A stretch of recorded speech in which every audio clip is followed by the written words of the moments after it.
we don't talk a lot about Black Lives Matter on this show, so I just kind of wanted to talk to them directly. After this, I kind of want the video to be tagged Black Lives Matter. Evil's going to take this as a separate part because I've been writing this. I had to rewrite it because that T guy said a lot of stuff in his video that came out earlier today that I was going to say. Um, so basically, here it goes. How did we get to this point um, where violence is okay in the U.S. because of ideological reasons? I think it's important to look back at why the civil rights movement worked in the first place. It wasn't about being angry. It was about proving you deserved respect and dignity. Martin Luther King wasn't throwing rocks at police. He wasn't blocking roadways. He was protesting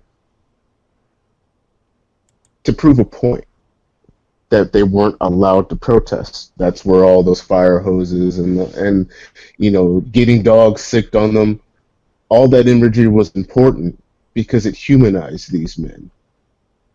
These weren't men that came to these protests looking rugged or preaching violence. They came as respectable as they possibly could. Suits, marching hand in hand. These weren't men that looked like the stereotype that was thrown around for black people. These were men that looked like they should be doing your taxes, that they just got their college degree. They were respectable looking people. They were respectable people. So when you saw the violence against these people, these innocent people whose only crime was wanting to be heard, you empathized, you humanized. And at a certain point, eventually, it just became too much for the American people to deal with. And then the I had a dream speech happened, and everything changed. It was successful because it was respectable. If you want to understand why Black Lives Matters has become the radical group it has, you need to understand that it's happened before. The Black Panthers originally started as a community group to better black communities because they felt that the white-controlled establishment was going to do nothing to actually help. That's why you see old pictures of them doing, cooking breakfast for people and trying to actually better their communities in positive ways. But there was a flaw in this movement. And it was very subtle at first, and it got worse and worse. You see, in saying that white people weren't going to help you, you sowed the seeds of hatred because there were white people that wanted to help. The civil rights movement proved that. And so the Black Panthers let those that were racist against white people, yes, that is a thing. I know you don't think that black people can be racist, but after Orlando, maybe you want to rethink that train of thought. And the radicals slowly took over. It wasn't an overnight thing. It took years. But they pushed out the people who were semi-sane, the people who didn't want violence, the people who just wanted to better their community left. Because the Black Panthers started marching towards war, towards revolution, towards hatred. Enough so that the group was labeled a terrorist organization. And it was the right thing to do because they were literally in secret funding and actually carrying out terroristic attacks.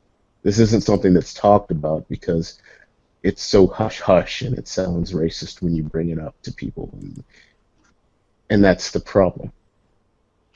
In the end, there was only the radicals left, the monsters, and you had to be more and more radical to prove that you belonged, and then there was nothing left, and it fizzled out. And black community started to get worse. You see, this is the problem I have with Black Lives Matter, that it's trying to tackle an issue that is so minuscule in comparison to the major problems that are happening in the black community as a whole and have been happening for half a century. We have become a culture that worships crime, that worships violence against our own. In every piece of art, in every text, in every black church, it's always a worship of the monetary and violence against ourselves. And the excuse is always, well, it was the white man who taught us this. Well, aren't you smart enough to make your own decisions? Aren't you smart enough to decide, I want to be better? Blaming your misfortune and your life and your circumstance entirely on another person feels good until you realize it's going to do nothing to help you. Knowing how the fire started in your home is a good thing to know, but it doesn't put the fire out. The black community has been wholesale slaughtering itself for half a century. You could blame that on white people all you want, but eventually you have to take responsibility for the fact that it's been normalized. You've done it, we've all done it. That's the problem. It's normalized. A black man walks into a club and because he's upset over some dumb nigga shit and kills 22 people. They don't even cover it in the news anymore because it's so ridiculous, because it happens so much. Blacks killing blacks. It's acceptable. It's understandable. We make excuses for it. Oh, well, he came from a bad community, so he couldn't do better. No. He had a choice. You could have gotten a job that didn't require you to kill your fellow man or sell poison to your people, but you wanted that easy money. You wanted those gold chains. You wanted to floss. And we've had half a century of this shit. It's gotten so bad that we as a culture demonize intelligence. Demonize not wanting to be that black stereotype that we've now created, that we now perpetuate. I spent my childhood having to duck people because I like to read books, because I like to do art, because I didn't sag my pants, because I didn't fit what was supposed to be black to black people. And now you want to blame an entire race now for what decisions you've made, that you do. Every single black person I know knows of a criminal element in their black neighborhood that they do nothing about. They don't tell the police. They don't patrol the streets. They don't do anything. They just accept it. Their children live 20 feet away. And so the black people who actually took personal responsibility for themselves left these neighborhoods and get called traitors for it. Told that they don't belong, that they're fake, that they're not real. And so they moved out and they met other kinds of people.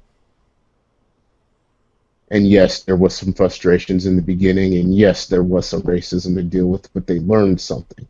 that people were people, and their neighbor was their neighbor no matter what their color was. And so that's why you're getting a pushback from black people who refuse to hate white people and blame them for their problems, who refuse to hate police and blame them for their problems. Because you surrounded yourself with nothing but the negative and the worst of your people.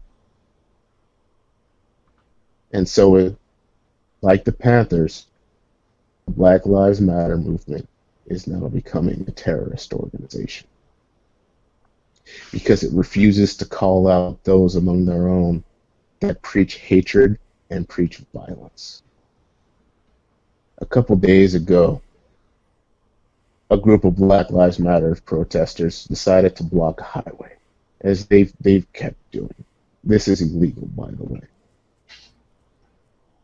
And they blocked an ambulance from getting to the hospital. The ambulance had a kid inside.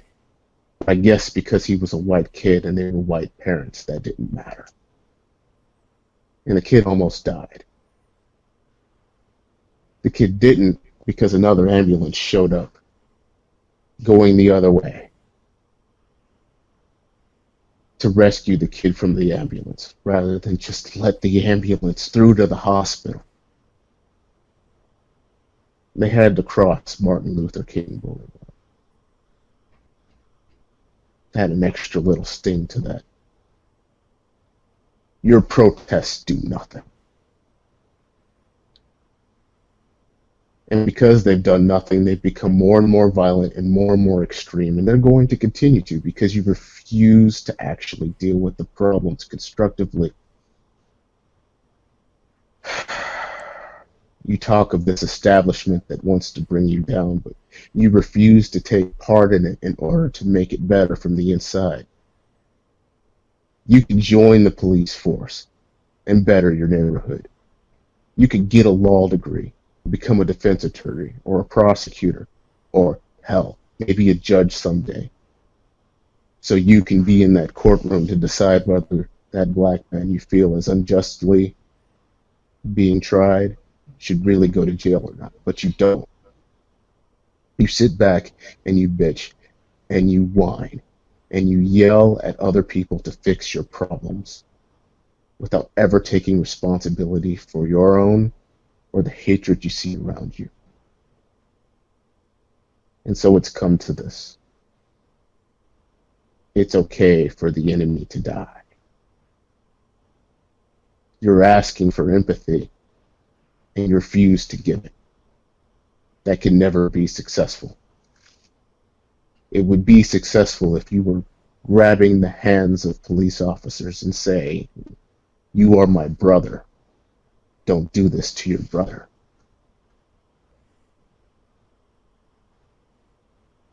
But in the end, you aren't capable because you're so jaded and so full of hate and anger that you're refusing to make wise decisions anymore. Black Lives Matter. Not anymore. You've given them every reason to believe you're a threat now. Every cop in this country doesn't know whether or not they're being hunted in their city, in their state, in their community. It's because they're cops. It doesn't matter how much they've helped. It doesn't matter how much they've saved. They're cops, so they're the enemy. And they know it.